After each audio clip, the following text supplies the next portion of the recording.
KGRA Digital Broadcasting and Pop Culture Minefield presents Dangerous Military Nerds.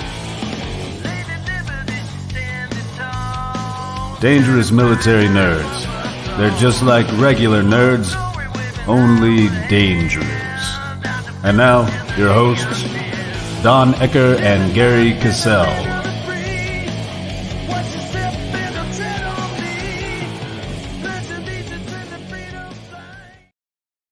Don Ecker is not here. He is sick at home. Please, everybody, send your positive energy. If you have faith, your prayers. He is sick with the rhinovirus. He and Vicky both are down with his virus. So send out your positive vibes, man. I want to welcome, of course, Todd here. Todd is, can you take the banner down just for a second so people can see his name? Because some people don't know how to spell Todd. Well, it's true. Come on. It's a difficult name. Back east, some people pronounce it Tad. Hey, Tad, what are you doing, Tad? Trust me, I've been called a whole lot of things. I'm sure, with the name Todd. Jesus Christ. Yeah. But I'm so glad to have met you today. We have mutual friend of Chris DePerno, and he introduced us, and I'm grateful. I'm glad you joined us here. Tell us a little about yourself real quick, Todd. Oh, I am kind of a jack of all trades and a master of none, Gerry. And there's a great, a lot of people don't know there's a second part to that, which means it's better to have a master of none and a jack of all trades because we're more useful. Yes, very true.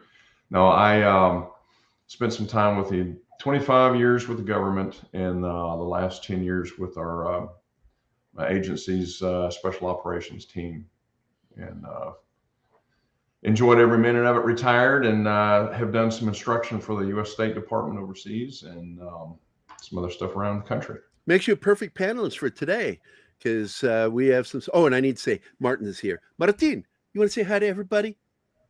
Hi, everybody. Say machine. Máquina. Machine. Before we start the show, that's the best I can do. Oh, that's true. I'm gonna. Which one should I give today? The RPG or G-rated warning? Martin. Go full metal. All right. This is the full metal. This is my buddy Mac, Army buddy of mine, been friends for years. He got drunk at 1 o'clock in the morning, sent this to me, and I laughed so hard. Don lost his shit over it. So it's messed up. It is our warning for language use by military veterans. Warning. The following program involves discussions between military veterans. As such, it is almost guaranteed that there will be coarse language and crude subject matter.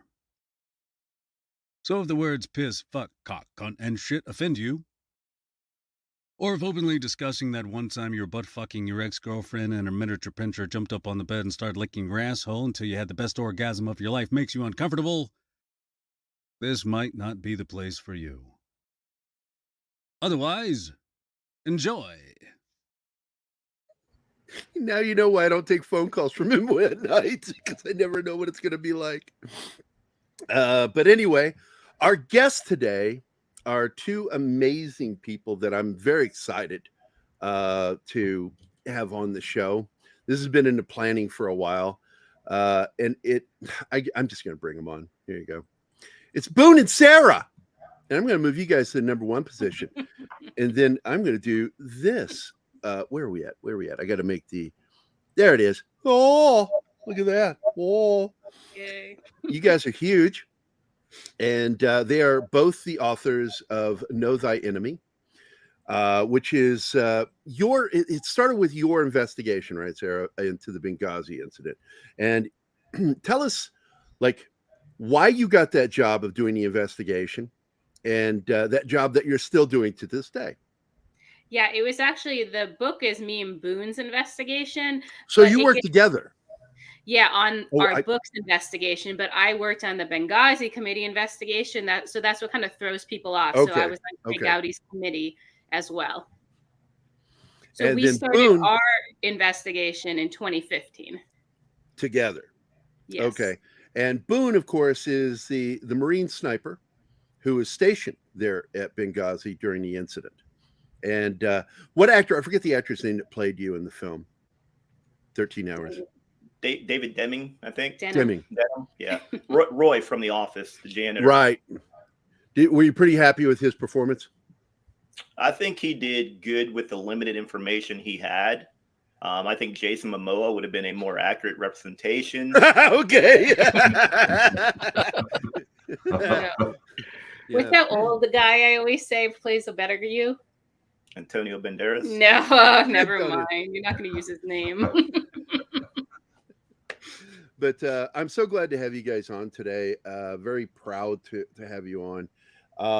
And I'm really curious to get into this about the investigation, how it started. What I mean, like, how did you two even meet to begin the discussion of doing the investigation together and do the book?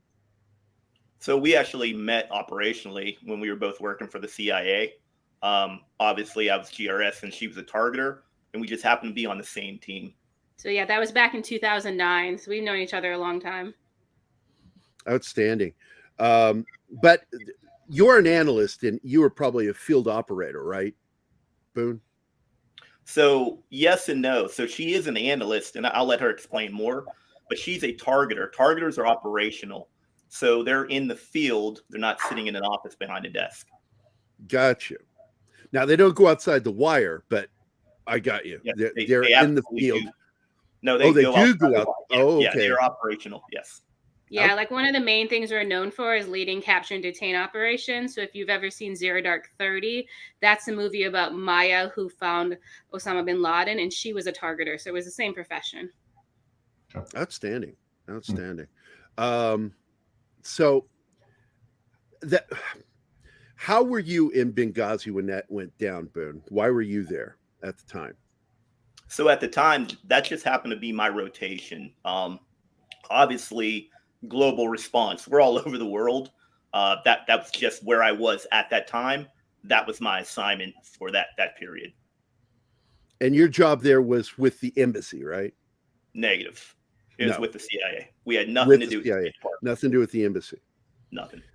And then, were you there at the time, Sarah, or you came in later?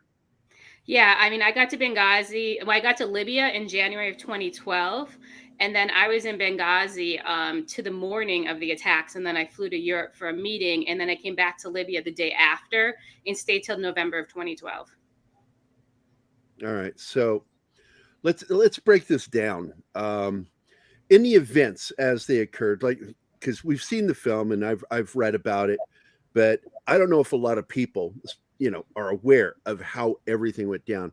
There's been confusion because we know that there was press releases from the government about a video, which we all learned very quickly was just not true. That's not what was going on. This was all about payback, which is why the date is so important. It's historically an important date. A lot of people don't know that. And 9/11. And it holds something that goes all the way back 2 centuries. And so what was going on intelligence-wise, if you're allowed to talk about any of this, at the time, that before shit went down? Were you getting a lot of news and information that shit was going on? Sure, I'll let him talk about what they're getting on the ground. But from the Al-Qaeda side of things, in June of that year, the U.S. took a drone strike against like the number 3 of Al-Qaeda in Pakistan, and that's what was the catalyst for the planning for this attack. So that's when Al-Qaeda got focused, and they didn't actually have anything to do with September 11th. That was actually just the first time the ambassador decided to go to Benghazi, and then it ended so it's just completely incidental that it ended up on that date. That's yeah, they odd. chose the date on September 6th. So they just chose one of the few days he was actually going to be in town. Did it play some sort of significance to them that they were able to do it on that date? No, why they chose that day is actually he was going to stay in the compound the entire day. So to improve their chances of being able to go in and capture him, vice if he was moving around town with security. It was the only day that he was actually time and place predictable. Correct. God, it's such an odd coincidence, but yeah, I'm going to trust your intel on this. So, so you went up to Europe and then you came back. You were still on the ground there, Boon, right? Correct. What were you hearing? So before that, the situation started to deteriorate rapidly months before this incident happened. Running around town, there were increasing attacks on other consulates, government agencies, not only ours. Several consulates pulled out, the Brits pulled out, increasing attacks on Westerners in general. The Brits were actually hit a month before we were. The black flag started to show up in neighborhoods that were affluent neighborhoods where usually you wouldn't see a black flag. And several incidents happened, not only to State Department, but to us as well, that led up to that night. Now, having said that, we didn't have any particular intelligence that told us there would be an attack that night, but there was writing on the wall that, hey, something bad is going to happen very soon. And were there not requests for more support? So there was requests by the State Department for more support, but not for from us. you guys. We had all the support we needed. We were well prepared. Okay. When the shit went down, though, did it startle you to realize that you were it? No, not at all. And that might sound weird, but all of us were very experienced. We've been to many places, many war zones. We all very combat effective. Well, not only combat effective, we just had very low expectations of our government. Oh. It's so funny being employees of the government and saying that. I just find it funny. Hashtag facts. Hashtag facts. There you go.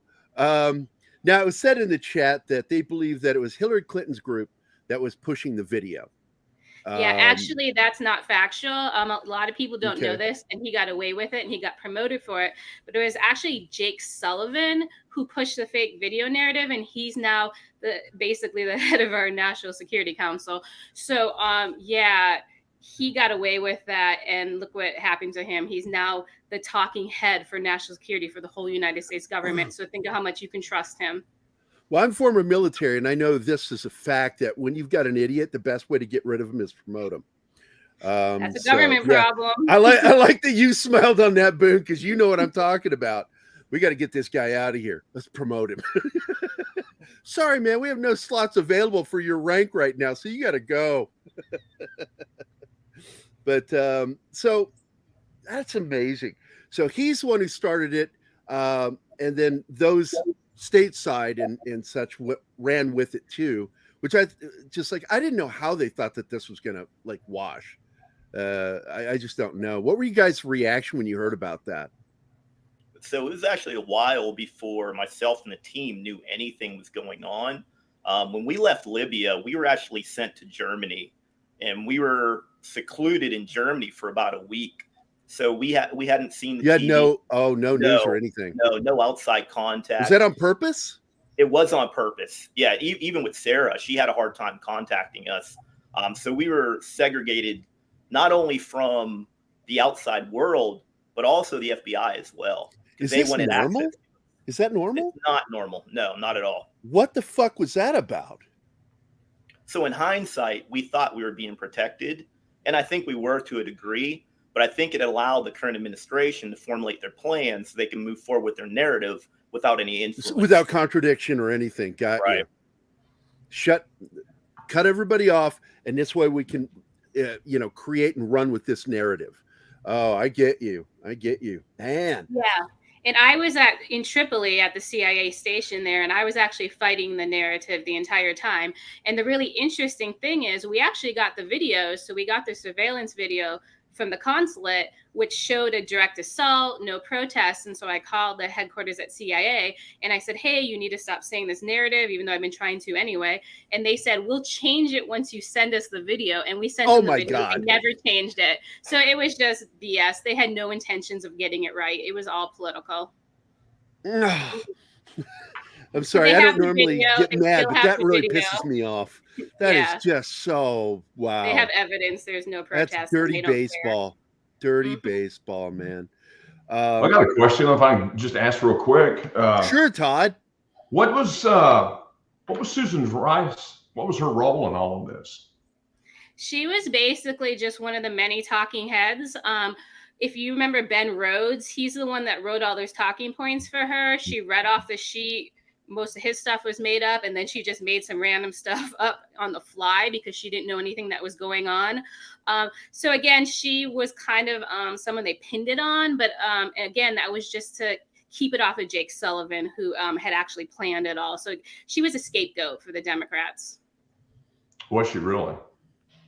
I mean, she still, like I said a bunch of crap she knew nothing about, and then kept pushing a fake video, which she knew was fake, just like Hillary pushed it as a fake video. So they were very complicit in sharing a narrative they knew was fake. That they knew wasn't true. Yeah, one of the funny things about Benghazi, there was no conspiracy until they decided to run with a fake narrative and turn it into a conspiracy. But there was really nothing to hide.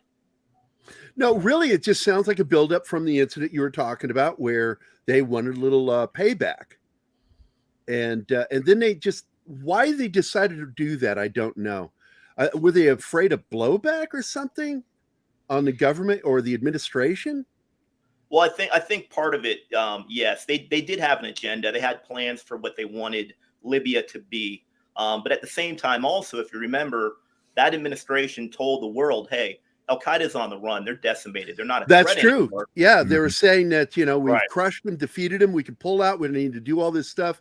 And then if something pops up like that, it looks bad on them. I get that, but it's always better to face reality.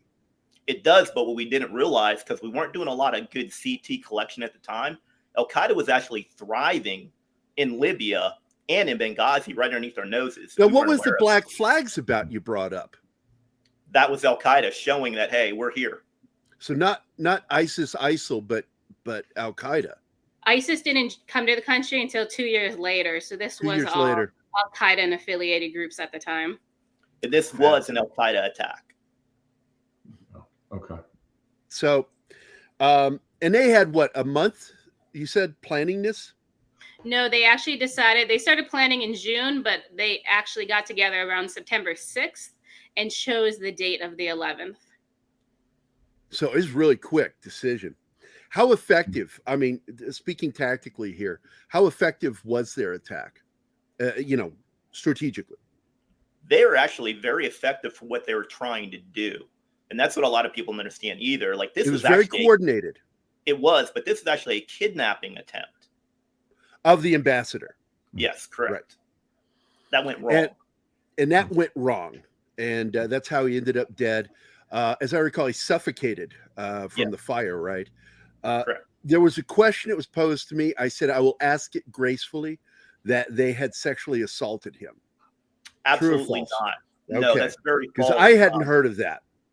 And I actually talked to the individual that pulled the ambassador out, so I can actually just really quick say exactly what happened. So the ambassador got lost in one of the rooms. He fell kind of on the side of a bed. This is the fire, right? Exactly. And so the security officer couldn't see him where he passed out. Hours later, looters ended up on the compound. Yeah, so looters ended up on the compound. Someone went into the room and basically accidentally bumped into him and ran outside and said, "Oh my gosh, there's a man on the floor in there." So he asked a Libyan army officer who was there, "Come in and help me carry out." So this is well after the terrorists left. So they carried him out. And then this is now when you see the video online. So they walk outside of the house, they set him down, and everyone starts celebrating because they saved his life. They didn't know he was deceased. So they set him down, and then they pick him up to carry him to a car to bring him to a hospital. And his neighbor who knew him saw, and he took him and put him in the car and brought him to the hospital. So he was actually also transported by someone that knew him. So yeah, he was never injured in any way by any Libyans. That's actually good news to hear that. Yeah. And I'm glad that person that asked me that question was wrong. I'm like, oh, that would be horrible. Now this photograph that you sent me too, what is this? So that's at the very last minute where we were actually at the airport evacuating the remaining State Department and CIA personnel. So those are pictures of a friendly militia that are at the airport with us. And those are one of the planes where we were putting some of the people on to be evacuated. And that was a plane brought by that team in Tripoli. So the one like that Bub is on in the movie, that's that private plane they brought to Benghazi. Okay, same. It's the same moment. Gotcha. Yes. There's another image you sent me. This one here.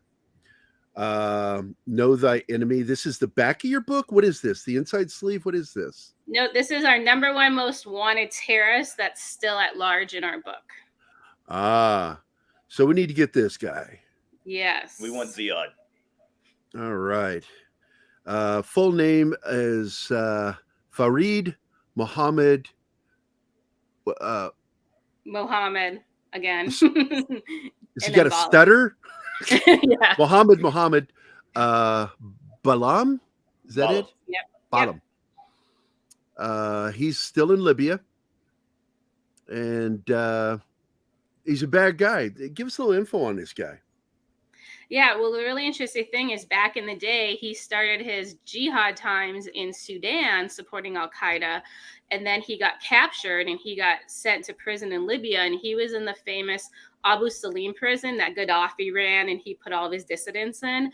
Well, as you can imagine, when the Democratic Arab Spring kicked off, he got freed from prison, obviously broken out by other terrorists. And then he ended up leading one of the key cells that Al-Qaeda decided to set up during the revolution time to help take down Gaddafi. So he became the leader of that cell. And then over time, he basically became the most senior Al-Qaeda fighter in Libya. And we have him right now as the most senior terrorist in our book, who's still at large. He also personally uses Roan's weapon that Roan had. So he's using that to commit acts of terror. So it's another reason we want him.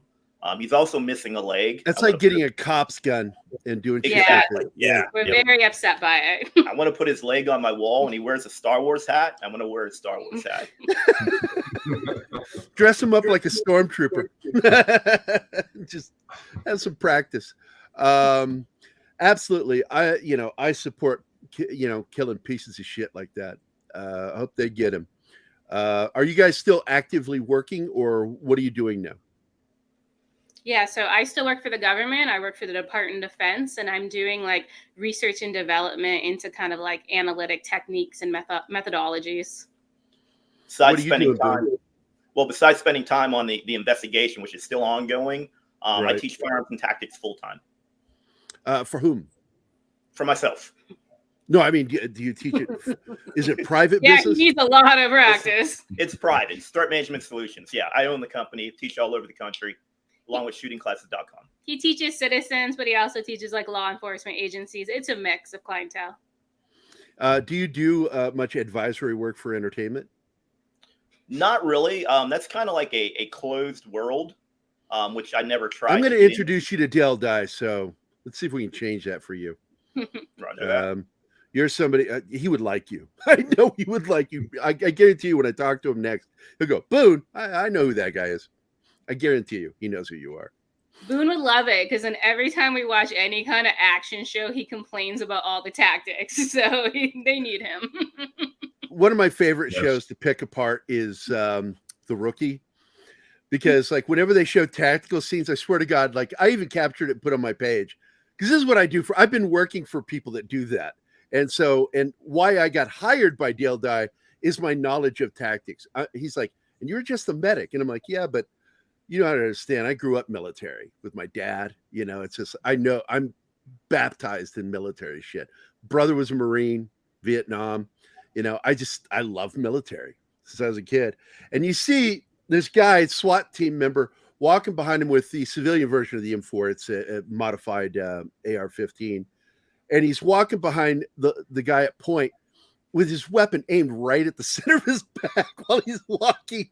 He's got it at the high ready, aimed right at the guy's middle of his back. I'm like, oh my God, I really hate TV.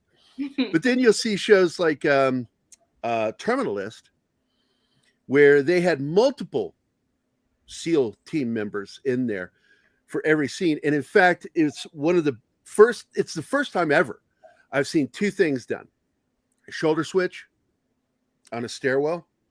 You never see anybody do that. It's like you have to do that because it depends on how you're going up the stairs, left or right. And you want your weapon aimed where you're going at all times.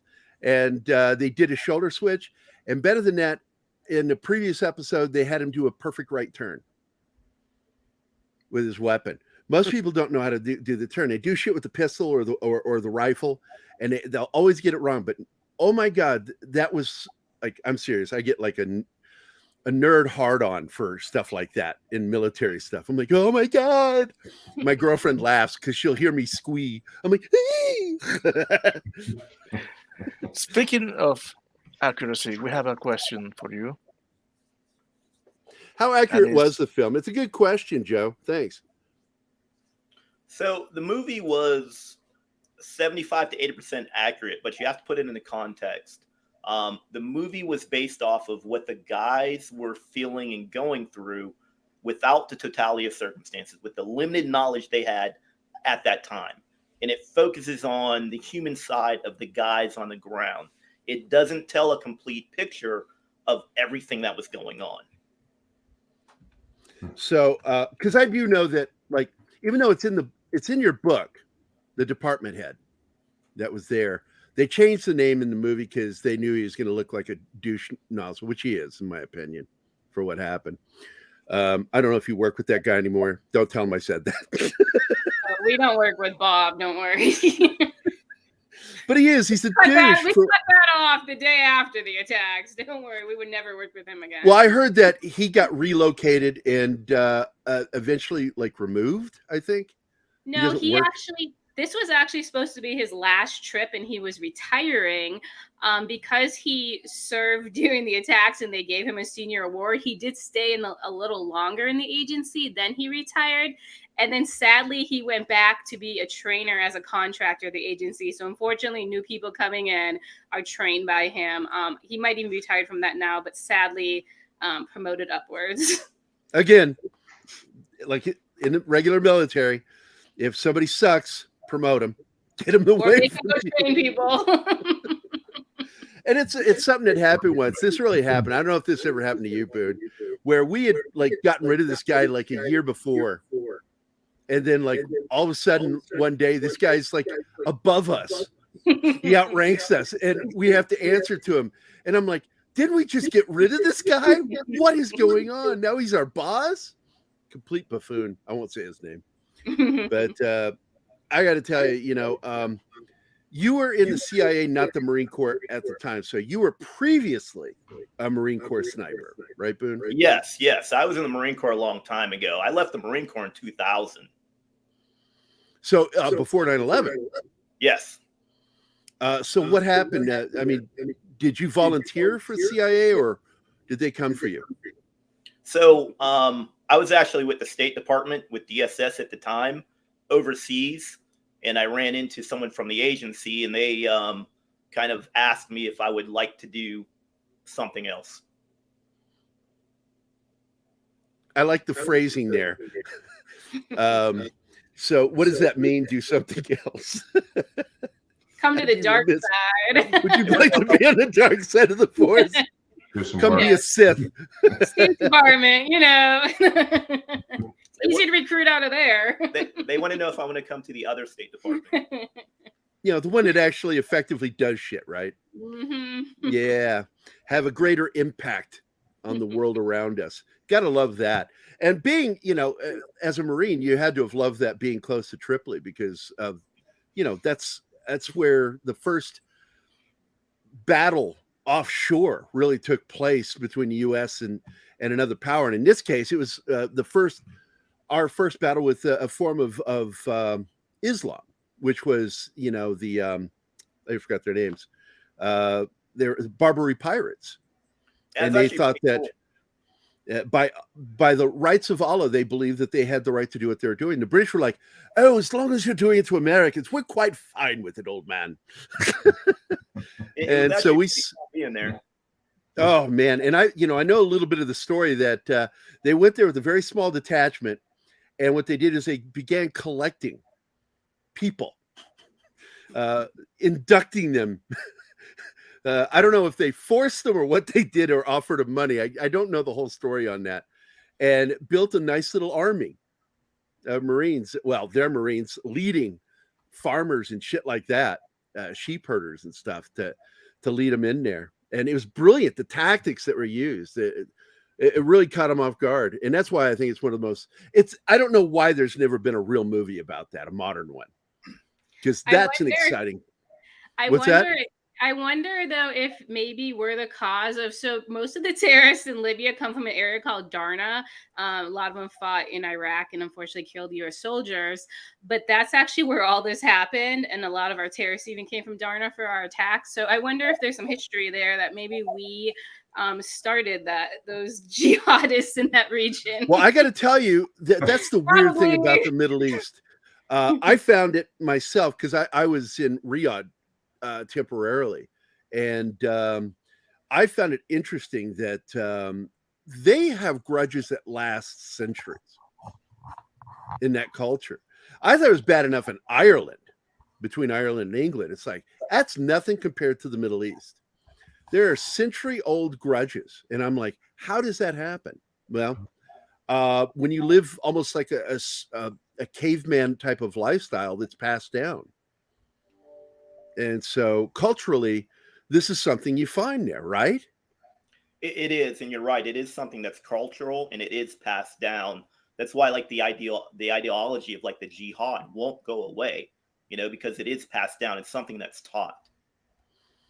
Was that a professional opinion that you gave just a minute ago regarding the individuals? It probably would be an opinion, but I think it's closer to fact. Right. Yeah, one of the interesting things when you look at our investigation is there's a lot of brothers, a lot of fathers. This gets passed down from their father, from their grandfather. Unfortunately, like, it's not going away. We're almost now to the third generation from Al Qaeda's core of terrorists.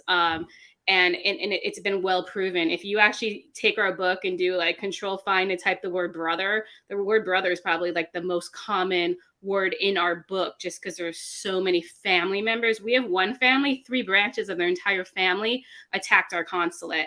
So this is a family problem that doesn't get dealt with. Yeah, that's amazing. I wanted to bring this up because get your opinion on this one. A buddy of mine was with 2nd Infantry, 2nd ID, 72nd Stryker Brigade, the very first Stryker group in Mosul, Iraq. And they were getting frustrated with the way things were going.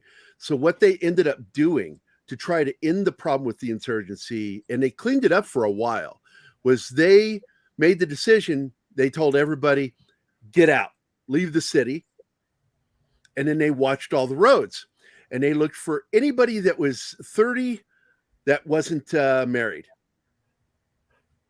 And pulled them aside. And then all of a sudden it was quiet in Mosul for a while. It took a while for it to start building up again to what happened in 2004 with the Battle of Mosul, June 24th, when they took they set off all those car bombs across the country and took a police station and a mosque.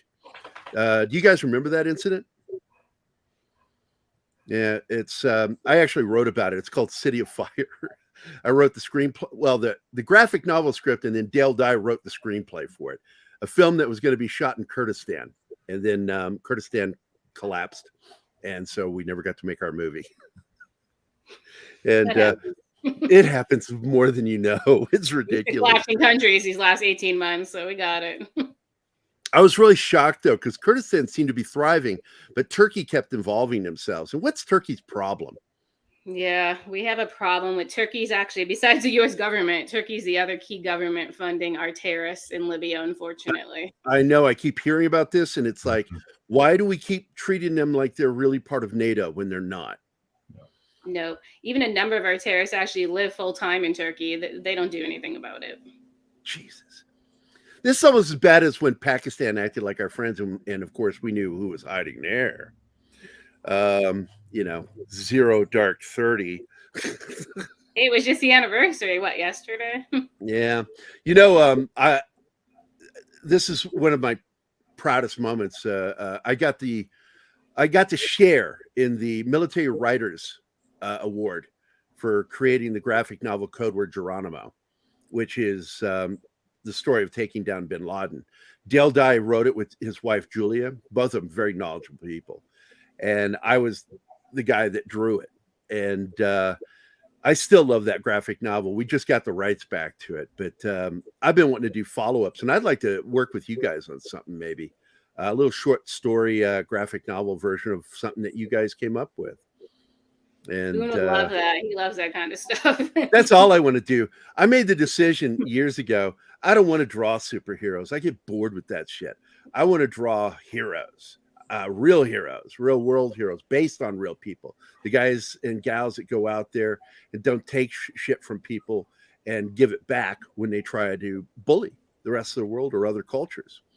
And people can talk about the U.S. all they want to. You know, we're the only country still that's freed, liberated other countries.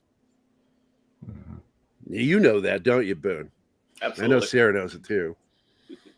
But yeah, we should talk sometime. But let's get into, because we're getting ready to go into the second part of the half hour. We're already into the second half hour. I'm not sure where I want to go with this because I don't have my compadre. Todd, you got any questions while I contemplate what I'm going to do next? Well, I'm sure there's always some good questions coming up for Boon as a scout sniper. You know, like I'm sure a lot of people want to know the platform or rifle that you use, the caliber. I mean, was it a bolt gun, gas gun, type of optics, recurrent training? I mean, there's a number of questions that I can think of off the top of my head as a sniper and instructor. Unfortunately, and I know this sounds dumb, I mean, you can figure it out. We're not allowed to discuss what weapon systems we have because it kind of shows the capability.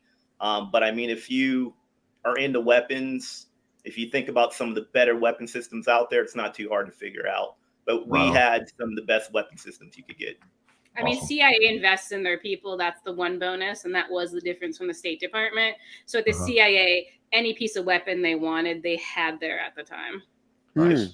If you look at like what JSOC might be running or any special mission unit, we had it.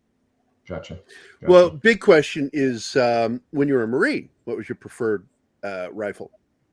So back then, and again, I mean, we're going back now. So I was with the Scout Sniper Platoon for my first enlistment. I ran a CQB platoon for my second enlistment. So back then we had the M40A1, which is basically just a Remington 700 with a Macmillan stock with a fixed 10 power inertial scope. So things have changed a lot from then to now. Wow. Even the Scout Sniper School is a different program. Well, I served in the 90s too. So I remember it's just so totally different to what they do today. And you know that in the Marine Corps, Army, Department of Defense, basically, when you are trained, you're trained to the last war we fought. Right. That's how you're trained. And so weapons have changed. One of my favorite weapons to fire was M21, which was a modified M14. And it's a really good gas-powered rifle. And high power, it's what, 7.62 as I recall, right? It is. Yeah. 308. It's a really good weapon for, you know, doing what you got to do. But it's not a light weapon. Do you prefer light or effective? So your mission will always drive your gear. There's an old saying, ounces equal pounds, pounds equals pain. I'm all about lighter, but sometimes a weight is worth it if it's beneficial to your mission. Now, with modern weapon systems, we can go lighter with better capabilities, and we can push those rounds much farther than we could 10 years ago. Right. So what's heavy now is relative to what was heavy then. And a lot of the material that's used in making weapons has helped make it lighter. You know, because the more we work with the fiber material, plastics and stuff like that, the lighter the weapon gets, as long as it's strong enough to hold, you know, in a combat situation. You know, so I know that's helped a lot. You know, the guys that humped like 50 years ago, they had to hump the M14. You know, what a shitty weapon. I remember an actor buddy of mine got all excited when he got cast in a military movie, and he was going to be handed a what was it, a Thompson. He was handed a Thompson. He says, and they gave that thing to me, and after about 2 days of that shit, I wanted a smaller weapon. That thing gets so heavy, and I'm like, yeah, you know, looks nice, it's a sexy weapon, but you got to hump that thing. It sucks. Even as an actor, they get it. But now, did you guys get to work at all with the film? Did you get to speak directly to anybody in the making of the film 13 Hours? Did they even go to you? I continued to work for the agency till 2016. So I had nothing. Yeah, you wouldn't have been allowed. You wouldn't have been allowed. Yeah. But Oz, Tig, and Tonto were on set the entire time to try to keep them honest. So that's really why the movie is as accurate as it is, because those guys were on set the entire time. Yeah, and I got to tell you, Michael Bay is somebody that we know has a reputation of just being an annoying filmmaker. But the fact is, whenever he does something that has the military involved, that dude puts a lot of passion and love into it. And that always impresses me with him. It's just something you just don't see too often in Hollywood, a passion and love towards the military. And I think that 13 Hours is kind of his love song to combat guys. What do you think?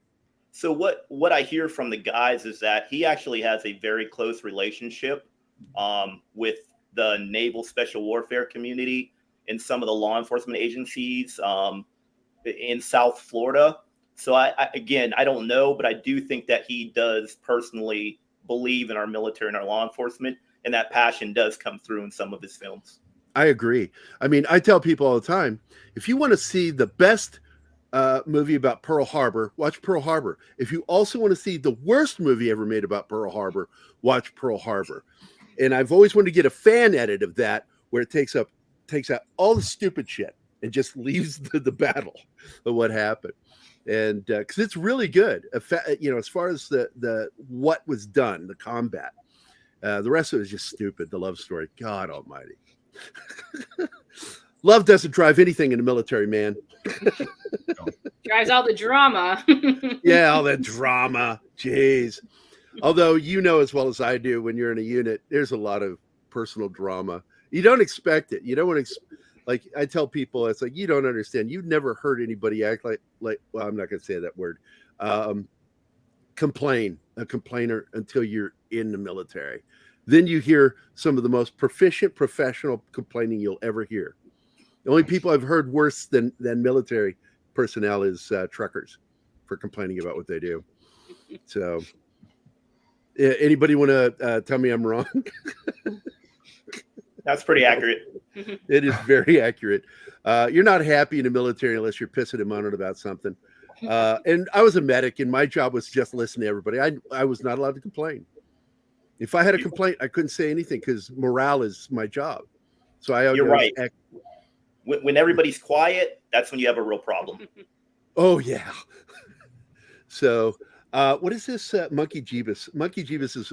I haven't paid any attention to our chat today. I'm so excited about talking to you guys. I need to greet everybody before we end the first hour. We have Andy Morrow from the UK that's in the chat. Penny, who is Dork Knight's mom, one of our fellow nerds. Boon, you would like him. Let's see. Who else is here? Oh, a lot of chat. Lady V is here again. She was here for our UFO show this morning. Parrothead has joined us.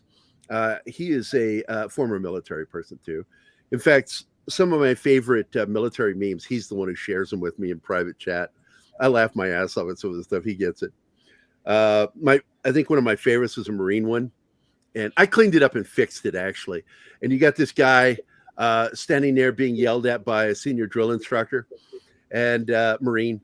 He says, "I didn't see you at face camo training this morning, Private." He goes, "Thank you, Drill Sergeant." He didn't see him. He had the camo one. You didn't get that one, did you? Or did you get that one, Boon? Because that one fucking made me laugh. We got it. Okay. Bush McFadden is here. Monkey Jeebus. Christopher DePerno is here. You guys know Chris. What's up, Chris? in my buddy Joe's atmosphere. And I don't know why you didn't get an invite, Joe. I sent it to the group, and you're in the group, so I don't know. But anyway, Joe is also he's one of those military policemen. We like them. We love Joe, though. Joe is an absolute veteran, good guy, but he was what we called him in the Army. I don't know what you guys called him. We called him military pricks. Did you have a special name for him? No, we just try to avoid him. Just try to avoid him. That sounds wise. So what do you guys got? He would never broke any rules when he was in the military. Trust me, nobody would have been after him. Oh man, you're one of those guys. No fun. I got in trouble in basic training during boot camp because I was too big. I'm 6'3". I was 220 pounds, and we couldn't get through the slat windows. And we wanted to sneak out to the permanent party right across the street because they had a little breezeway in between the barracks that had snack machines and soda. And so we got the smallest guys in the platoon. We showed them how to rappel because I already knew how to rappel because I'd done fire rescue.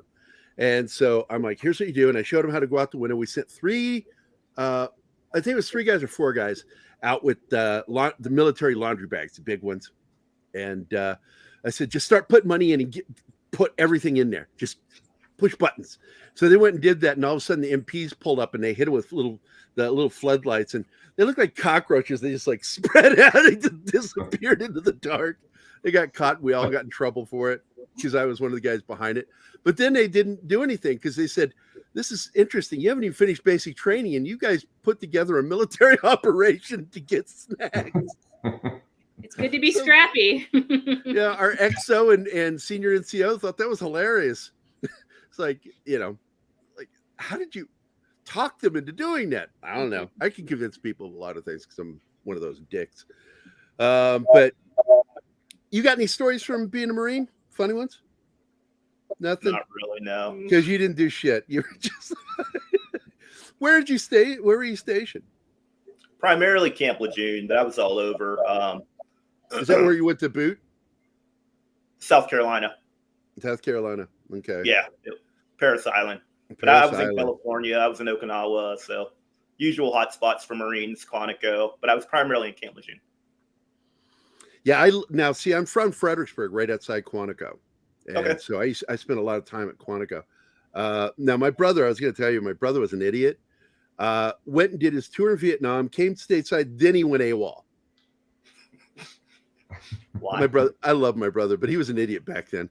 And got caught. He got a traffic ticket, went to go pay the ticket, and they had 2 SPs there waiting for him. Entrapment. And all he had to do is he was supposed to go do duty at the Pentagon for security. Okay. That's what he's supposed to do. And he didn't want to do that. He went AWOL, got busted. He spent the rest of the time at Quantico in the jail there at Quantico. It's like, way to go. And they tried to give him a less than honorable discharge, but he got a full honorable because he had done his tour of duty in Vietnam honorably. He just got stupid afterward. And the Marines, they were decent. They forgave him for that shit. But did you find service in the Marine Corps good? Were you happy with it? Oh, I loved it. Honestly, during the 90s, there wasn't a lot going on. If it would have been different, if it would have been after 9/11, I never would have left the military. But during that time, there just wasn't a whole lot going on. Oh, yeah. I love the military. Yeah, the 90s was kind of a dull period. What about you, Sarah? What got you in the CIA? Were you like in college and somebody says, I like this analytical mind? Or what happened? I was in college and You were in college. Yeah. And my focus was Kashmir, the region between India and Pakistan. And then when I was going to graduate, I was like, what the hell was I thinking? Where am I going to get a job of like focusing on this while I was in school? And so it was kind of one of the only places I could apply to. Did you study in foreign languages like Farsi or anything? No, I mean, I took some when I lived overseas. I took some Urdu. I took a little Hindi when I was in college. But no, I grew up in a town where like the only language we could take was German. So that's my I can order beer and food in Germany, and that's my skill set. I spoke just enough German to cause problems for my friends. I grew up in a household where my dad spoke German. It annoys my girlfriend because she's Austrian when I speak German, because I speak without a proper Germanic accent. I speak like an American. I say words, phrases like "ich weiß nicht," no accent whatsoever, and it annoys her. But I pulled a prank on somebody though in German, and we were in a restaurant, and three of the guys that were with me didn't understand the signs because it was words and not an image, and it said Damen Herren. Okay, and they're like, Gerry, you speak German. Which one's the guy's room? I said, well, think about it. The men, Herren, her in. It really kind of explains itself. And they went in there, and there were three of them in the bathroom, one on the two on the toilet, one on the sink, pissing. And the manager walked in and kicked us all out because I'm a dick. It was a good one, though. Tell us some fun stories about getting into the CIA. How exciting was it? Was this something you really thought would be something you'd like to do? Yeah, I mean, a really funny story, and it's so lame, is like my first day, I went into the CIA, and then I walked, like the CIA has two main buildings, and then there's a corridor that connects them, and that's where the cafeteria is. And I walk in that area, and there's like hundreds of people in line for something, and I'm like, this is super weird. And it was for Dunkin' Donuts, but I didn't know Dunkin' Donuts opened that day. So like I left that first day, like CIA is so weird, like they stand in line all day for like Dunkin' Donuts. That was my first impression. I'm like, these guys are idiots. So that was the first impression, but it got better. I think it's an exciting place to go into because no one explains to you, right, what your job's going to be when you go in. So my first week, they sit you in a room with everyone they hired for the CIA at that time. So you have every job in there. And at the end of the week, I was like, why the hell was I hired as an analyst? I don't know how to be an analyst. I should be on the ops side. So I spent the rest of my career in the CIA working on the ops side because like I hate being an analyst. So I was never really an analyst in the CIA. What's the big difference? Don't call her an analyst. Don't call her an analyst. But what's the big difference between working ops and working as an analyst? The analysts, basically their job is they answer the policymakers. So they write the papers and the briefs that go up to Congress or the NSC or to the president. And then when you work ops, you're supporting the operations in the field, so you're supporting. Yeah, that's completely the opposite of what I thought they would do. I thought an analyst's job was to analyze intelligence as it was coming in. No, they analyze it, but their customers, the policymakers, the targeters analyze it to then push it back to the field and keep operations going. So they are very different jobs. That's interesting. I'm really fascinated by that stuff. All right. Before we go to break, we got 2 more minutes. Sarah, your favorite movie about CIA? Ooh, about CIA. I mean, it probably is Zero Dark 30, but I hate to bring up something we've already discussed, but it probably is because it's so accurate. Like they asked how accurate 13 Hours is. Zero Dark 30 is probably like 95%. So it's a high level of accuracy. And then I love Argo because it's another probably 95% accuracy movie. I love Argo, by the way. Yeah. I had problems with Zero Dark 30, but it dealt with what happened once they were in the compound. Boon, favorite military or CIA film? Burn After Reading. That absolutely one of my favorite moments in cinema history of Brad Pitt in that closet when George Clooney opens that door and he just smiles at him and he shoots him. And I just lost my shit. I really did. I went into hysterical laughter. Did you react that way? Oh, I love that movie. I thought the whole movie was very accurate and hilarious. He made me watch that movie because I had never watched it. And he was like, "You didn't see it," and he forced me to. But it's a good one. I can't believe I missed it when it came out. Oh my God, it's on my list of favorite. Even though I don't really consider it an intelligence movie, it deals with it, the people that work in that community, and they make them look like such buffoons, and that made me laugh so hard too, because I've met a lot of those idiots. And in the second hour, once we come back from break, I'll tell you about my one experience with a spook. and it kind of weirded me out what happened. So I'll tell you when we come back from break. We are getting ready to go to a short break, guys. I hope everybody's enjoying the show. We do have Cam's Crash Course has just joined us in the chat. I also want to thank everybody with KGRA that's listening to this show right now. There are thousands of listeners that listen to us through the app on KGRA, and I'm so grateful that you guys stop in and listen to us. Hope you're enjoying the show. I sure am, and I'm on it. Like that means something. But anyway, guys, we got to go to break. We'll be right back. Chanel, take us away. Hi, guys. This is Gerry from Pop Culture Minefield here on KGRA, and we're leaving for our first break. I hope we survive. Did you know 75% of Americans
Hey members, the new KGRA DB app is now available on iOS and Android devices. Gain on-demand access to any KGRA DB programming. Download any show directly to your mobile device to listen or watch on the go. Go to the App Store and search KGRA DB. Oh, wow, we survived. Welcome back to the commercial break. Now for some more Pop Culture Minefield on KGRA. We're back from the commercial break. We're here with Siamese twins, Boon and Sarah. Conjoined twins. Totally. Look like together like that. I'm so glad you guys are here. I've been looking forward to today for a while.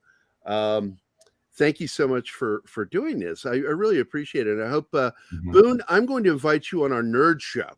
We'll test your nerd card. All right. And we will request it. A nerd and he chose you. Yeah. Are you a nerd, Sarah? No, he's the nerd. You got it right. Okay. Because you told me he's the Star Wars nerd.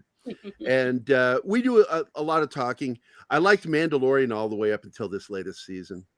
And I was very disappointed with what they did this season. It got confusing. It's like they derailed the show. And it just didn't work anymore. Although there's still some great moments in it. And I'm a big fan, obviously, Grogu. Jesus, I love that thing. But it's the nurturing thing. I'm what they call a nurturer. That's why I became a combat medic and why I was a paramedic in civilian life for years. And then went to nursing. Because I burned out. I don't know, what paramedics are like. That world is crazy. I just said, nah, I want to just take care of patients. I got sick of, I don't want to go into it. But anyway, so what's your goals now? Are you guys going to write another book? You going to do some more research and do some more writing? So did you like writing together? No, it sucked. Writing. Yeah, it seems like you two don't get along at all. Together. So we didn't. Sorry. Don't die on us. We didn't write a book to write a book and sell a book. We just took our investigation and put it into book form. So it's not your typical book, but we're still involved in this active investigation. So we're not done. Yeah, but we have splintered off to other areas. So we are actually really interested in the Afghans who are getting passports issued to them by the Taliban and other terrorists. So from the end of November until March 1st, every passport issued by the government in Afghanistan was only issued to terrorists. They weren't issuing any passports at the time to like local citizens. So those are the people we're concerned about now, because like a Pakistani can cross the border and be a known terrorist and get a passport issued by the Taliban in a different name, and there's nothing being done to stop that. So that's something, we're very concerned about that. What can we do to battle this and stop them from doing this shit?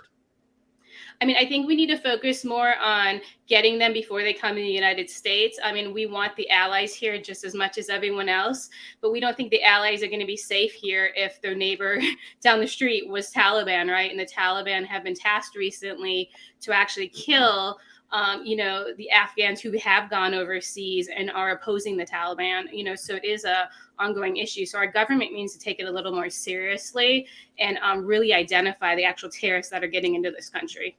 We had the same issue. We had the same issue with the Benghazi attackers. So none of those attackers are watch listed. They can freely get on a flight, fly into the United States, and commit an act of terror because they're not on anyone's radar. Yeah, and actually one of the terrorists in our book, he was involved in the attack in the CIA annex that killed Ronan Bub. In 2018, he applied for a visa in Turkey, and the State Department issued him a visa. The only reason he didn't get to the United States is the Turkish government turned him away when he came to the airport, but he would have flown into the United States just fine. So is there not a communication between the two agencies on information like this?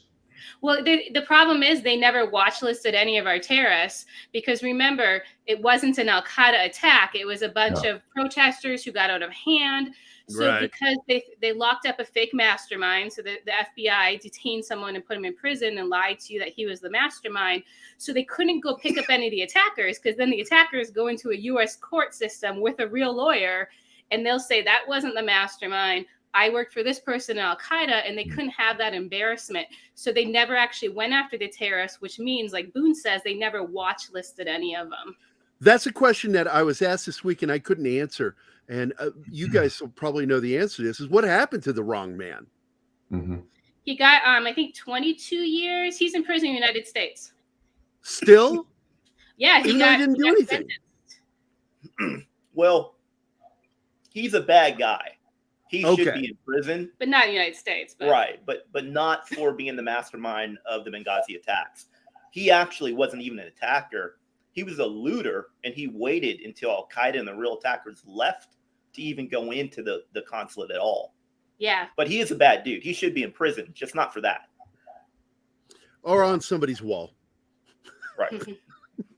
We put in the book that he sold weapons to Hamas, so if he ever does get released to the United States, the Israelis can take him. Ooh. Hey, do you guys get along with Mossad? Work with them at all? I mean, I work for the federal government, so no, I do not have a direct relationship with Mossad. On to you. Because I got to tell you, they're pretty impressive how they do their business. Mm-hmm. I also am impressed with Israeli special forces. They're, oh my God. It's like their basic special forces really sometimes looks like our tier 1 operators. And because they were really, I just watched a documentary on them. I'm like, these guys are intense, good. And how they outwit some of the bad guys, which, by the way, that's something I'm assuming you guys do it too. We refer to them as bad guys. And it's like, it's whether they're really a bad guy or not. That's how we psychologically train ourselves to think of them. Did you guys do that too? They're targets or threats. Threats. Yeah, the world's really gray. It's kind of like the IRA back in the day. Were they revolutionaries or were they terrorists? It depends on what side of the fence you're on, really. Right. So they're just targets or threats. And we had nicknames for all of them. So. Oh, you don't have to say it on the show, but I would love to hear what those nicknames were. There was 150 terrorists at our attack. So, there's 150 terrorists at our attack, and a lot of names sounds familiar to each other, right? So we had to make nicknames for everyone so we knew who each other was talking about. Did you give nicknames to some of your targets? All of them, almost. Oh, nice. Oh, my God. Are they in the book? No, we only have their nickname in the book if it was the real nickname. If it was the real one? By terrorists, yeah. We can't get it too convoluted. Right. So now, did you guys work together in the field a lot, the two of you? Yeah. Good working relationship? Definitely, yeah. And that's what we try to explain to people, like we were a team. So everyone's seen 13 Hours. They read the book, and they know Oz, Tig, and all the guys, but they don't realize that Sarah was part of that team, so she was there too. She's been with us in many different countries on many different operations. Sounds like we need a TV show that gets into more detail. Good luck with that. I can't get rid of these people. Leave me alone. So, what's her apartment like? Any good? Did you pick a nice apartment? What do you think, Boon? Oh, it's definitely a nice place. Absolutely, yeah. It's got cement walls, so it's really quiet. So I like that part. Ooh, see, I would like that. I hate having neighbors. I'm not neighborly at all. Me too. I had a huge yard. This is a big difference for me. Oh, so you got the big yard, no neighbors, right? Well, I had really good neighbors, but there was enough standoff between our homes. Oh, I like that. And an alley, so a better standoff. What's it like where you live there, Boon? Big in a house or apartment? No, I'm your typical, neighborhood to where suburbia. Nobody talks to anybody. Nobody knows what anyone does. Though in his neighborhood, there are like these giant raccoons that are like the size of bears. Like, I'm afraid of his neighborhood. Oh, dude, look, I've dealt with raccoons my whole life. I hate those little bastards. Garbage pandas. Oh, nasty little shits. My favorite prank to play on them was because, raccoons like to wash their food. So when I was out camping, I would always bring Cheetos. The puff, cheese puffs ones. And nothing funnier than hearing angry raccoons when their food dissolves in the water. Again, I'm a dick. I'm a dick to everybody, including animals. That's super normal. That's not a psychopath. That's not bad at all. Right. I'm a good guy. So, do you guys like doing stuff like that? I mean, I want to get into your personal lives. I don't want to go too far to where you say anything like where you live or anything. But do you guys like? Yeah, I wouldn't even ask to begin with. But I like talking about stuff like camping. Do you guys like camping? So I used to have a lot of hobbies until August of 2021. And since then, I've been doing evacuations. So I've been doing evacuations from Afghanistan, Ukraine, and now I'm doing some support to Sudan. Now, I don't know how to take that comment. Are you saying that's your new hobby? That is all I do in my free time. I have no life anymore, as my friends will tell you that I don't go out and do anything anymore, and they probably are worried about me. Well, I dig that. I evacuate 3 times a day healthily. Oh, my goodness. Call Boon if you need help. I'm busy. Yeah. Hey, Boon, did you like working with, because here's a true story. I tried to go in the Marine Corps. Do you know why I didn't go in the Marine Corps? No idea. Because they don't have their own hospital corpsmen. Mm-hmm. And they told me, oh, you need to join the Navy. So I went and talked to a Navy recruiter. And he says, well, you only got a 20% chance of going with a Marine unit.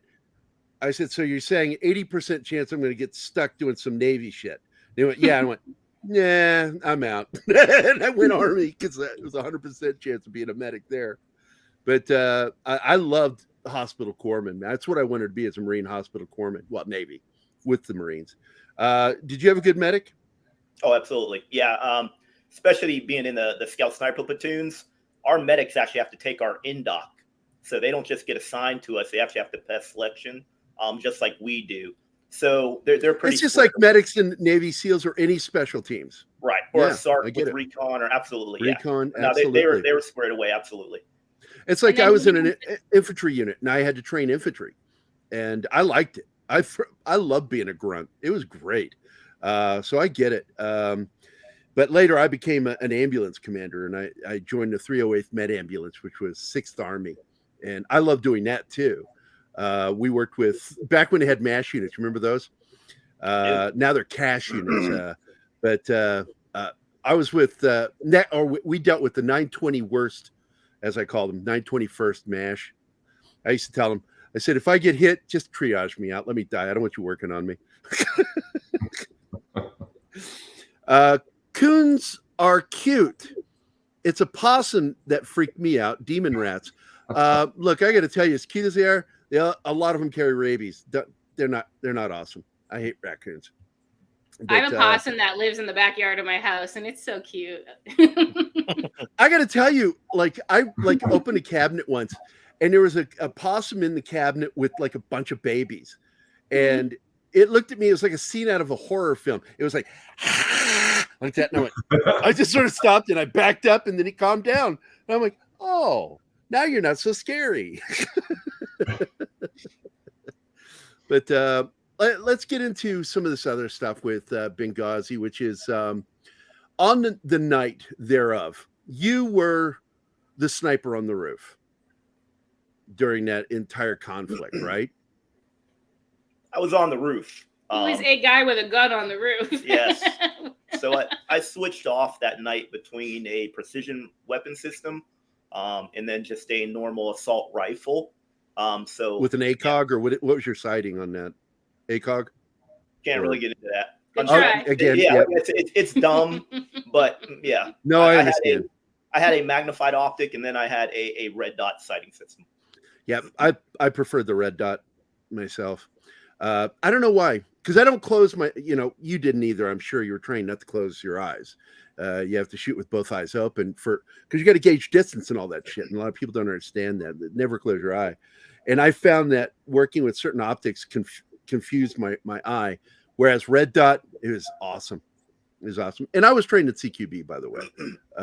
We did mount training.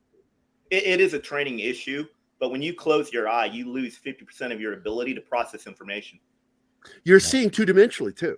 Yeah. And that's a problem because you got to gauge distance, angle, and you can't do that with your one eye closed. You can't do it. And I heard Todd above me go, but you got any sniper questions, Todd? I do. If you've got some guys that are listening on here, I have my own personal opinions about it, but I'm interested to pick your brain a little bit, Boon, on what do you consider, what makes a good sniper? So I think that it comes down to the individual. One, are they passionate about it? Not everyone can be a sniper. It does take a lot of patience.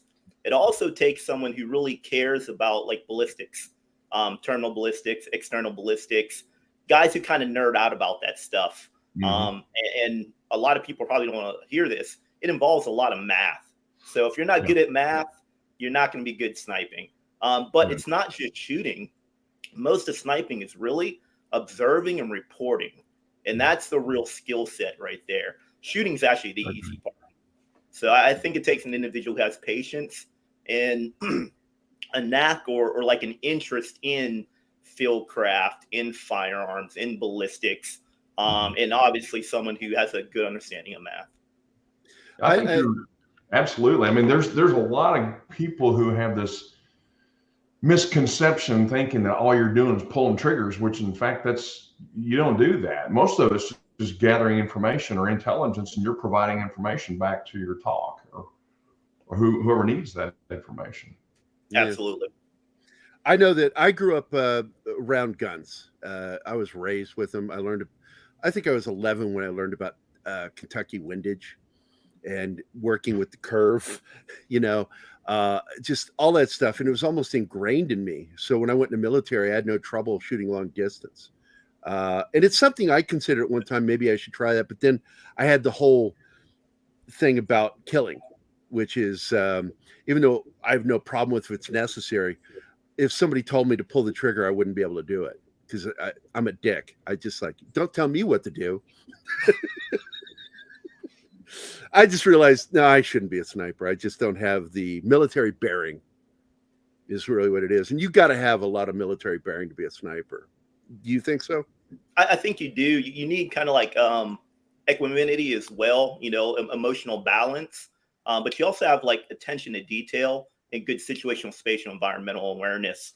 I think that a lot of people, if they're in that community, if you start off as an assaulter and then maybe later on as you gain more maturity, then maybe you go over to, the precision side of the house, probably a better approach to it.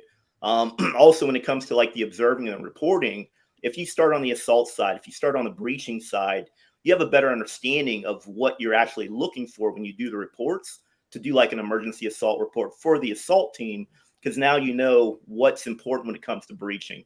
Some of the obstacles some of the assault force guys are going to have moving from their last covering concealed position up to their entry point.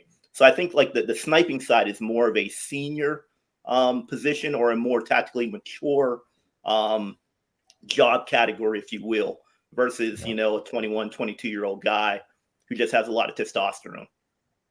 Yeah, and I found that one of the desires of using younger people is the greater access to moral flexibility, being able to pull that trigger. And they talked about that in the original report it's mentioned in the book Generation Kill, that in modern military, which is an all volunteer military, we have a higher rate of soldiers that actually aim at the target and pull the trigger as compared to previous conflicts in our past. Did you run into that? Was there a comfort zone? Some people didn't feel comfortable with it. No, and that's where the selection processes come in. You weed a lot of those people out. And again, you're looking for that emotional and tactical maturity. So those guys are weeded out during the selection process. Also, you have to look at it like I started in the military as a young man, and then I continued my career within law enforcement, and then ending it with, the intelligence community. So that allowed me to mature emotionally and tactically leading up to like that night of Benghazi. So I think that you do have that when you look at like general military service, but at our level where we were during that night, no, those people were long gone, weeded out, and they never would have made it to that level. And that makes me think that that's the primary reason why I guess the CIA was interested in you, was because that kind of the way you think as a sniper and the way you work as a sniper. Or they're just probably. Oh, they were just what? CIA hires the best in the world. He's just, playing it down, man. Playing it down. Self-deprecating humor. Mm-hmm. All right, both of you. Favorite sniper movie? I don't know if I really have one. So I mean, I like American Sniper, like most people, but I don't think that's probably the best choice yet. Yeah, I don't know if I have a favorite sniper movie. It's just so hard because there aren't really good sniper movies out there. I do think American Sniper was very well done. Sniper's a good one. That came out with Tom Berenger. And Dale Dye was the senior military advisor on that. Let's see. American Sniper. Gosh, there's the other one. I can't think of it right now. Shooter with what's his name? Say hi to your mother. Yes, say hi to your mother. I was okay with that film.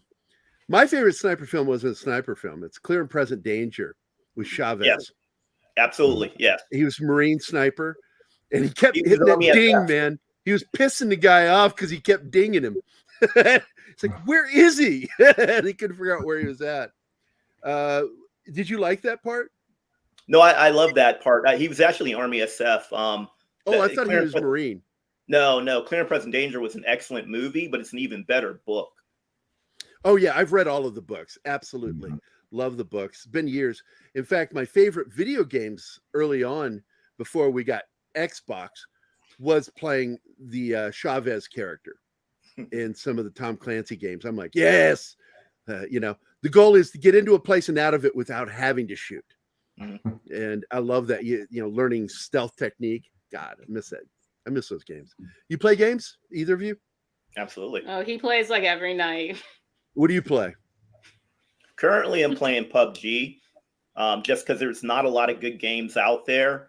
But we've always been big Call of Duty fans. We've always been big Halo fans, going back some years. But right now, PUBG. What do you play? Anything, Sarah? Well, I love Super Mario Kart. Hey, no, that's a great game. My kid loves it.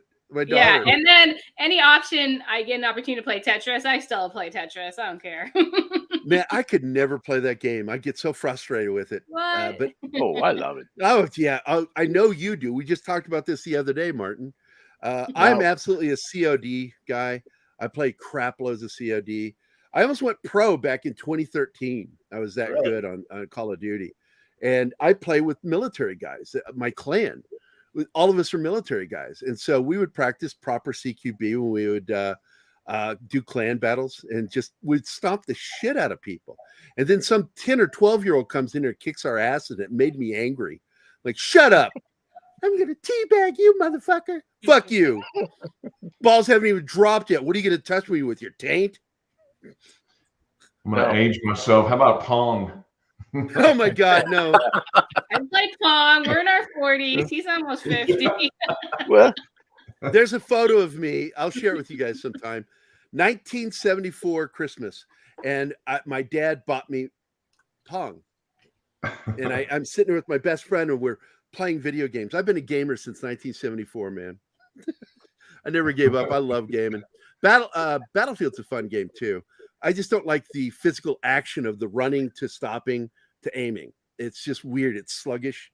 Whereas Call of Duty's yeah. Also, Bad Company, good game. Yes, did you play that? Was good. Yes, yep. I the love that Battlefield one. Sucks. It's just terrible. It's like they left the plan and just went crazy with it, and just like, let's not even pay attention to wars, how they work. No tactics. Fuck it. Just everybody carry guns and shoot. Call in bomb missions. So what year did you get out of the Marine Corps? 2000, 93 to 2000. So you were in while I was in. I went in. I started in 90, and I stayed until 98. Okay. And that was my ETS. So yeah. Did you go reserves for part of that, or stay active duty? No, I was active duty the entire time. A whole time. What about you, Sarah? What was your interest in being in intelligence? Like I said, I just wanted a job out of college, like most people. People don't make hiring? decisions at like 22. I don't know what you were doing then, but I wasn't that mature. So sounded cool. I was an idiot at 22. Interviewed me and I applied, like most people. When I was 22, I was a complete moron. I had a kid that was 4 years old. I had him when I was 18. I walked away from any real careers I had a shot at because I was afraid. Because I was 22 and I had a kid, and I'd like New York wanted to hire me. DC Comics was interested in me all the way back then, and I just thought, I can't leave my kid. I was a chicken shit. I was a coward, and I played drums in a rock band, and what is that line from Animal House? You can't spend your whole life fat, drunk, and stupid. I sure tried. So, but the military kicked my ass. I joined when I was 26 because I was working for a magazine, and they thought I was insane. I still know them to this day. They still don't understand why I did that. I walked away from my career as an artist in order to serve my country because I needed something to kick my ass. I was sick of who I was, and military sure does it. And even though I have problems with the military, I was a great experience for me. And the people I met, I'm still close friends with to this day. They're some of the best people I ever knew. Experiences with you, I'm sure, are the same both in the Marine Corps and with the CIA, right? Yeah, I mean, whenever I need a favor, I go to CIA alumni first, and they usually deliver. They're the most reliable people I know. Now, I've always imagined like CIA people hanging out like for a cookout, and some idiot yells out, "Hey, what'd you guys do this weekend?" And nobody responds. I thought that would be funny. Well, when you're in the CIA, there's always a weird family gathering or something you have.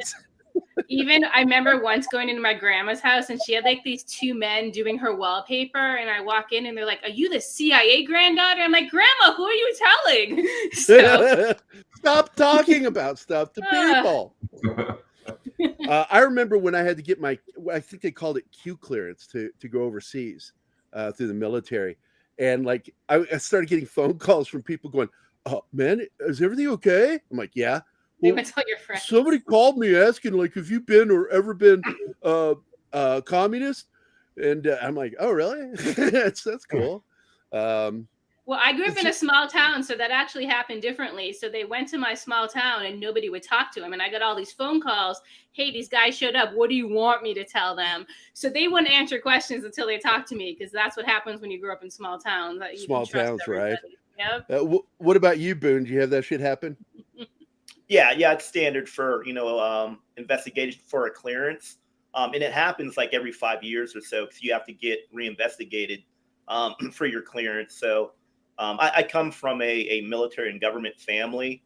So, I mean, we're kind of used to it. And most of my friends are military, government, and or law enforcement. So, I mean, it's, business as usual. We all lie for each other. He's playing this cool, but my reinvestigation, not the last one, but the one before, he like met the guy in a coffee shop and he was super shady with him. And I was like, if I don't pass my clearance because you were all shady about the CIA, you're in trouble. Oh yeah, the guy was a dick. The guy who my security investigation.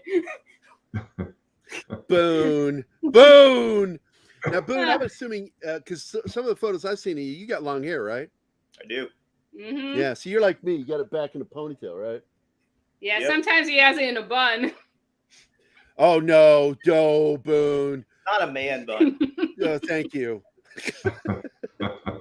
I freaked out Don one day, my normal co-host, because I had my hair in a samurai ponytail up on top. He goes, "Is that a goddamn man bun?" He said to me. I went, no, it's not a bun. It's a ponytail. He refers to his as samurai too for some reason when he has it, which he's no samurai. No samurai. Are you good with sharp instruments? I can cut my meat for dinner. Hell yeah. That's what I'm best at. But all right, let's move into this. The last half of the show, we got to end at about, I think, at the 55-minute mark. Todd, I'm grateful you're able to stick with us, but you've been really quiet, making me do everything. Did you have anything you want to say?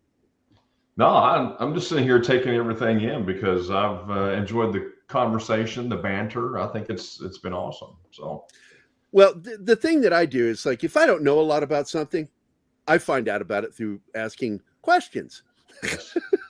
Yes. But I've actually been very engaged with this whole Benghazi thing. And I was glad I met you because you actually made me relook at something that I thought I understood and I didn't understand it. And I appreciate that, Sarah. Fuck you, Boon. You didn't teach me anything. But I am going to invite you, Boon, if you want to join us on one of the nerd shows where we just talk about the latest entertainment news. We'll talk about Star Wars. Like on the weekend, Saturday, what I do, every other Saturday, I have a panel where we start talking about our favorite movies. And I am going to be talking about The Bad Batch. I'm also going to be talking about some other shows. I like The Bad Batch. I do too. I think it's a very good show. A lot of people are like, I don't want to watch Disney Star Wars. I said, look, I'm going to watch good Star Wars, and that's good Star Wars. And whether I agree with Disney or not, I don't like Disney. I don't like what they did, but I do enjoy Bad Batch. I also enjoyed the first 2 seasons of Mandalorian. I mean, what a great show. It had the spirit and feel. And in particular, Bad Batch, they go, well, the girls are Mary Sue. I said, no, the definition of Mary Sue is that she's perfect right out. And she's not. She's one of the biggest screw-ups I've ever seen on that show. I mean, she causes half their problems in the first season. You know what I'm talking about? She's a complete screw-up, but she's learning as she goes. And I like that they didn't pull that with that show. And I love the characters. Who's your favorite character? I don't know if I have a favorite. Maybe. I really don't have a favorite. I kind of like all of them. I like Hunter. I kind of like all of them. But yeah, I don't know if I have a favorite because they're all different individuals, their own different personalities, and they all bring something cool to the group. So, and it's kind of cool the way they did that because yes, they're clones, but they actually got different actors to do the voices for them, and I like that. We got away from what they did with the Clone Wars, where everybody had the same actor voice. Which is that New Zealand guy. I forget his name. Not that dude Tamura, but they had a guy that sounded a lot like Tamura. But the guy I like, and I can't remember his name, is the big dude. The kind of dumb one. Yeah, And yeah, your typical, yeah. I just like him, it's just because I knew so many guys like that in the military, big and dumb and all heart. And I love that character. I also like the kid. I got to be honest. She surprised me. I don't really think the bowcaster is a good weapon, but hey, So I think there's two. I think there's more to it with Omega, and I'm kind of curious on how she fits in, to the whole clone cycle. Like, why is she so important? Where does she fit in, and why was she chosen to allow to be grown as a kid? Kind of like Boba was, and we know Django picked Boba because he wanted his own. Django took Boba for himself, but why Omega? Where does she fit in? Well, at season finale, we learned that the scientist, she is a clone like Omega too. She is, yes. She called her sister. Yeah. Oh, I didn't catch that. Yes. Did I miss the finale? I think I missed the finale. I gotta watch that. She took her glasses and looked her in the eye and said, don't you recognize me, sister? Holy shit. I gotta go watch that. Thanks. Spoilers. Sarah gets it. I don't know what you guys are talking about. Damn, Omega. Nerds. Sarah's one of those people. I thought you were talking about a sorority. Sarah has a real life. Yes. Is there anything in nerddom you like, Sarah? Boon, is there anything? Not really. I mean, he's from the Midwest, so he makes fun of me. Like, I get things wrong, and he'll be like, "No, in the comic book it said blah blah blah." I'm like, "What are you talking about? I didn't even know there's a comic book version of this." Holy crap! You've got to come on our show, Boon. Would you join if I invite you? Oh, absolutely. I'm available. Absolutely. Yeah, I'd love to. Yeah. I will let you know. Well, I'll just let you know through email which ones we're going to be doing. Unless you're on Twitter or anything like that, then I can talk to you that way. Well, he's not on Twitter. No social media. He's have to be. Instagram because he likes his face, but he's not on Twitter. He's not witty enough. But I'll message you and I'll let you know because it depends. Like this weekend it's Tom and Gerry. It's Gerry, but I allow it to be called Gerry because it's my buddy Tom that does another hit show. He has a big show and he joins and we talk about Jaws this weekend. We're going to be talking about Jaws. And the whole thing is that there's a bunch of negativity on YouTube.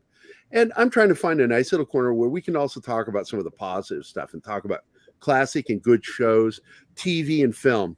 This is stuff that if you haven't seen, check it out. There's a new show and I love it. Even though I understand the guy that's the lead actor and it's a commie in real life. He was one of the guys that supported the current communist regime down in Venezuela. And but the show is really good. It's called Florida Man on Netflix. And it is a fun show. It's comedy. They say drama, but it's not drama. It's dramedy. There's a lot of comedy in it. I mean, the guy doesn't want to go back to Florida because of his past. First day back in Florida, he gets in trouble trying to rescue a girl that's drowning by accidentally pulling off her top. And she's like yelling assault. And he's like, no, your top is here. He goes back to get the top. And while in the water to get her top, he gets bit in the dick area by a shark. Sounds insanity. Like this show is nuts. Well, as much as I would love to stay on here, I have another appointment. Well, thanks for dropping in, Todd. I appreciate it. Minutes. Boon, Sarah, thank you very much. It was a pleasure. Boon, I definitely would like to pick your brain some more off camera. So probably off camera because there are things that you just can't talk about on the show, and I get it. Yeah, Gerry, I will see you at some point soon, my brother. Not if I see you first. Well, that's true. That's true. Thank you guys very much. I'm apparently a pacifist, so you don't have to worry about me. Thanks, Todd. With two Ds. Thanks, Todd. I'll see you later, buddy. Seeing you today, man. And then it was just Martin and me. Martin, I couldn't do the show without him. He's the right side of my brain. He helps me so much. But in the last part of the show, I guess I just like getting into this nerd part of things because there's got to be a nerd side to you. I'm from originally the Midwest. Nerds are in the Midwest. So you can't use that as an excuse. Why aren't you a nerd? What's your problem with nerds? I don't have a problem with nerds. It's just not my thing. I don't know. Well, for her I'm growing up teasing in the you. West, she does things like, snowmobiling. So she does like cool Ooh. outdoor activities. So I don't think she really had the time to be a nerd. I'll test you guys on this one. My brother-in-law hates my guts because I called him a nerd, because he not only has read all of the Lord of the Rings and everything by J.R.R. Tolkien, but he also likes to cosplay. And when I say cosplay, he's a big sports fanatic. We're both fans of Pittsburgh Steelers, and he likes to put on his jersey and watch Pittsburgh Steeler games. And I said, well, you're a nerd. And he goes, no, I'm not. And he almost got into a fight with me over this. I said, you're cosplaying right now, and you're saying you're not a nerd. He goes, I watch football. So you're a football nerd. And I'm serious. I really pissed him off. Do you agree with me or not? I don't think putting a jersey on makes you a nerd. Sorry. I think it does. She just says that because she wears her jersey. Yeah, I knew it. I knew it. It doesn't make you a nerd. He's knew racing. it. This is why I brought this story up, because I suspected he you're a gets sports stuff nerd. in sports confused. Like, he'll say like half a city and half a team, and he'll be like, "Isn't that the football team?" I said, "That's the wrong city, and you're saying the hockey team." So don't even listen to him when it comes to sports. The only sport he knows is UFC. That's it. I'm a big fan of the UFC. All the pugilistic sports. I like all the fighting arts. But I'm a bit, I grew up with football. I'm a big Pittsburgh Steelers fan. But my interest in pro baseball and football ended in the 90s, because that was when all the good players were replaced by these weird people. They get paid way too much to do what they do. I liked it back when they had to struggle to get their paychecks. Now they just automatically come in with a $2 million contract. And I'm like, nobody's worth that much. But I still love sports. I love baseball in particular. But I'm with you, though, Boon. I like UFC in particular, MMA. You like any of the other stuff? Fighting? He likes to play basketball, but he's not very good at it. And then he's a bar sport guy. I actually spend a lot of my time doing Brazilian Jiu-Jitsu. I'm actually a Brazilian Jiu-Jitsu black belt. Spent 25 years Muay Thai, boxing, fought as an amateur. That's more of what I do. In high school, I played football, track, basketball, volleyball. It just never really stuck with me. So I'm not a sports fan. Yeah, and he's only like 5'5" max with shoes on. So basketball wasn't going to be his thing. He's no Penny Hardaway.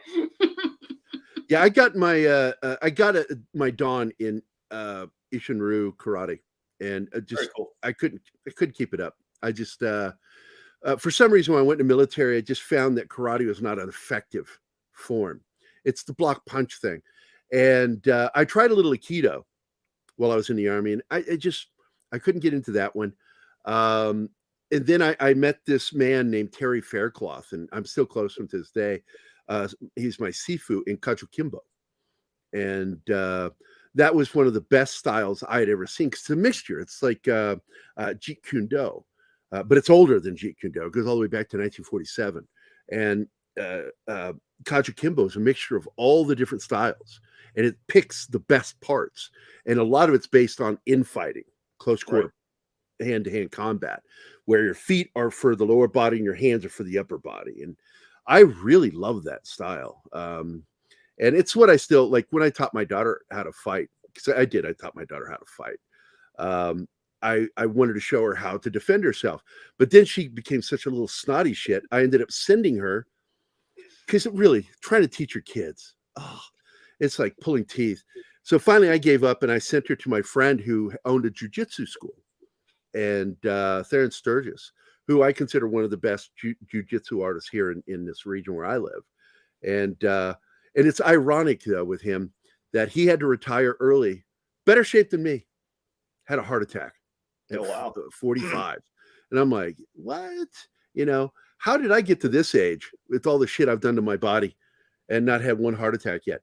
Oh, wait, am I having one now? Wouldn't it be funny? I've always joked I'll be one of those guys that dies on camera and everybody just think it's a prank. Me doing something stupid. I'm like going, it'll be funny. I'll watch it. I have a dark sense of humor. If you haven't, it's from the military, I think, Boon. The gallows humor. Well, I think do you guys have that in the CIA too? Yeah, absolutely. Yeah. Laughter is always the best medicine, and it's a coping mechanism. So yeah, Sarah and I actually got in trouble with Sarah and Tig on a podcast we did because we were laughing the whole time about incidents that happened, and a lot of it was kind of like people don't get it. People don't get it. I understand.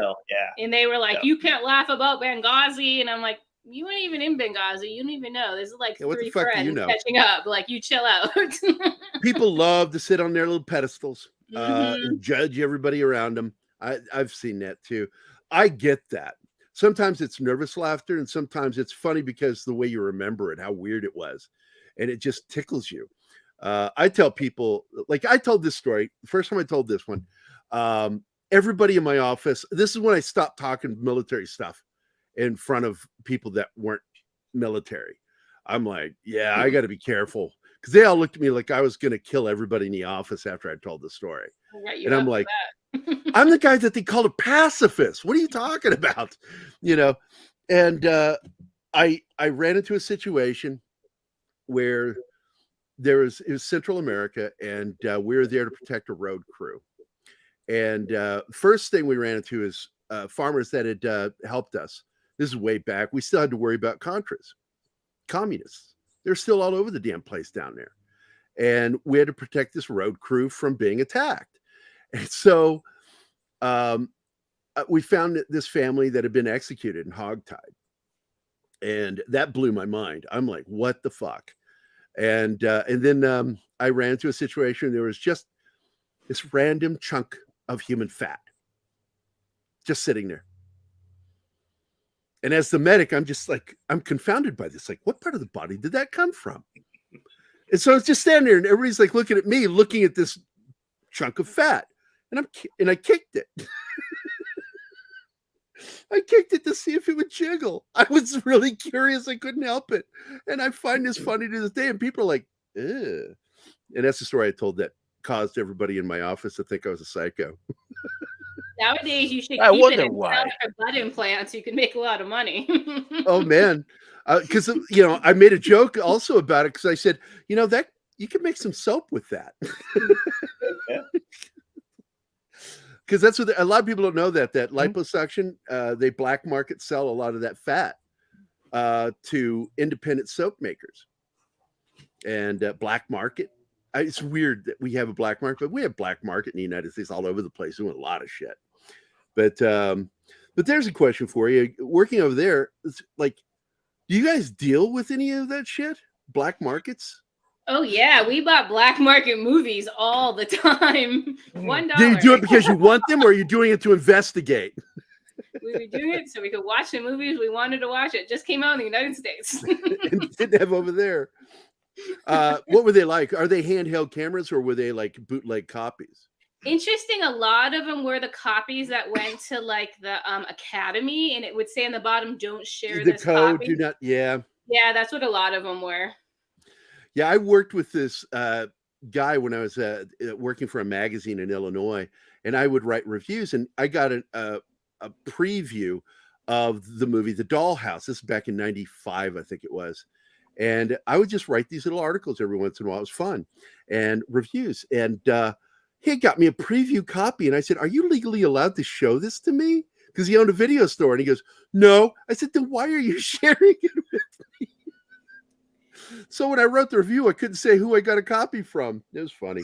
Well, there's always the FBI warning, and I was like, "Well, I don't believe the FBI warning now because we used to watch the dollar movies with the FBI overseas, so don't take that serious." Shit. That's funny. Where are some of the places you guys have been outside of the Middle East? Well, you went to Okinawa, Boon. I know that, but what about you, Sarah? The CIA makes us say regions. So I was in multiple places in the Middle East. I spent some time in Europe, obviously North Africa, and then like Southwest Asia, I think is what they call it. Yeah, operationally, we don't say exactly where we've been, but most of the hotspots we've been to. But personally, especially Sarah, we're both big travelers. I mean, we've been literally all over the world, especially throughout the Mediterranean. Out of 7 continents, I bet you suffer when you go to the Mediterranean. Oh yeah, yeah. That's awful. Horrible place. Horrible. Remember, Libya is the Mediterranean. People never realize that. Well, I was just thinking, in the military, like if you get stationed in Korea, it's considered a hardship tour if you're stationed on the DMZ. So I'm going to say the Mediterranean is not a hardship tour. No. Korea's not bad. How long is a tour for you guys? In the CIA, for like my job, you can do short ones, like a few months, and then they're 1 to 2 years, and then his is usually like 60 on, 60 off. It depends. It's a lot like the military. So like you can be stationed somewhere, you can have temporary duty. Yeah, it just TDY. depends on what you're doing. Yeah. Yep. Yeah, because I TDY'd a lot, and I enjoyed that incident that I was talking about in Central America. That was a temporary duty thing. We're just sent. My unit was sent down to give another unit a break, and 2 weeks later they came back and we left. And I enjoyed that. I like doing that shit. That was fun. For a lot of what we do, because usually like we go to a high threat environment for a reason. So psychologically, or from a psychological standpoint, they don't want us to be there more than 60 to 90 days before we rotate out. So for us, it's usually... Is that for psychological reasons, or what are they worried about? Yeah, it's psychologically plus effectiveness. So they want us to be able to operate on a high level, but again, to be mentally healthy. So it's not that our presence goes away, but individually, we might come in for, 60 to 90 days and then we leave, but then we're replaced by someone else. Mm. So there's a constant presence, but individually it's short and sweet, and then we're right back at it. Do you like it that way? Absolutely. It's very effective. JSOC does the same thing. Yeah. What are your thoughts on how the military does it? Because there's been a complaint, and I complain about with a lot of my buddies who are combat vets, and we talk about just too many tours of duty where these guys, and it's because enlistment is so low. They've not done a very good job of generating new enlistment, to the point now where a lot of people are pushing to bring the draft back. And what do you guys think of that? Not a fan of the draft at all. Not for the United States. I prefer volunteer myself. I would rather have a much smaller, more effective force than a larger force that didn't want to be there. The person to my left or to my right, I want them to be committed. I want them to be there. I don't want them to have been forced to be there. So yeah, I'm definitely not a fan of a draft. Even though I understand that, I do believe we should bring back a 2-year minimum service to the country, but it doesn't necessarily mean military. You get to pick which one you do. I love that about my girlfriend's home country of Austria. They have that minimum 2 years of service to the country, and it teaches you to have a greater appreciation of your citizenship when you serve your country in some form. At least I feel that way. What do you guys think? No, I agree. When I studied abroad in Germany, and at the school I was learning at, like the main person working the main desk, he was doing his 2 years in that capacity, because you don't have to just serve the military. Like you said, you can choose anywhere within the government. And I've always been a fan of that. I feel like there's a lot of people so disconnected from all of what the government does and everything that they have their hands in, and their country about things from the press. Here in the US, they're very disconnected.